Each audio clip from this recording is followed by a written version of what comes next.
Pour moi, le déclic qui m'a donné envie de me reconvertir, ça a été quand j'ai travaillé mon première expérience en tant que product manager où je travaillais avec des développeurs. Et c'était un monde pour moi qui était inconnu et un peu fascinant. Et donc j'ai voulu comprendre ce qu'ils faisaient concrètement et j'ai fait un premier bootcamp assez court de 2 mois à ce moment-là. Ado, j'ai été babysitter et prof d'allemand longtemps et ensuite j'ai travaillé comme chef de production dans un label de musique.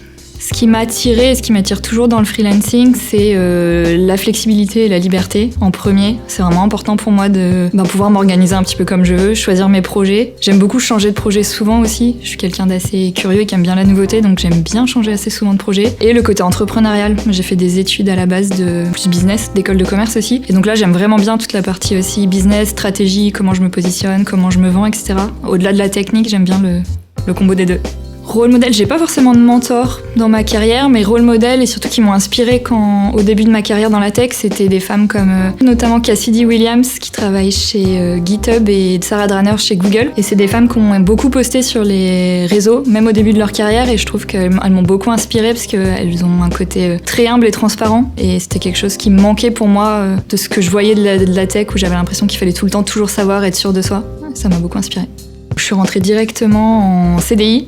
Et où c'était très dur au début pour moi parce que j'étais très junior, mais je savais que ça serait un tremplin dans ma carrière et donc j'ai essayé de faire de mon mieux à ce moment-là et ça a été le cas, ça a été un beau tremplin. Le plus gros challenge, je pense, pour moi dans ma reconversion, c'était la première expérience chez Doctolib où je me sentais vraiment pas au niveau. J'avais même jamais fait de stage avant et donc j'ai vraiment essayé de compenser en demandant beaucoup de l'aide, en profitant aussi de mes compétences autres qui étaient en termes de communication au-delà de la technique et donc ça m'a permis, je pense, de monter assez vite en compétences.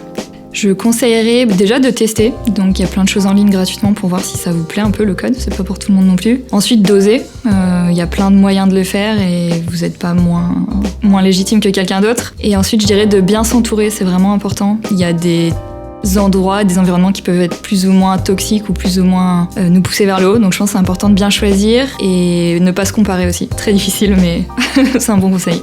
Le succès pour moi justement c'est de réussir à mêler le pro et le perso et à pouvoir créer la vie dont j'ai envie et que le travail s'organise autour de ça pour moi et pas l'inverse. Donc ça veut dire habiter où je veux, ça veut dire pouvoir prendre une matinée ou une après-midi quand j'ai besoin sans avoir besoin de demander la permission, choisir des projets qui font sens pour moi et bosser avec des gens avec qui j'ai envie de travailler et voilà et pouvoir me créer du temps libre quand c'est possible.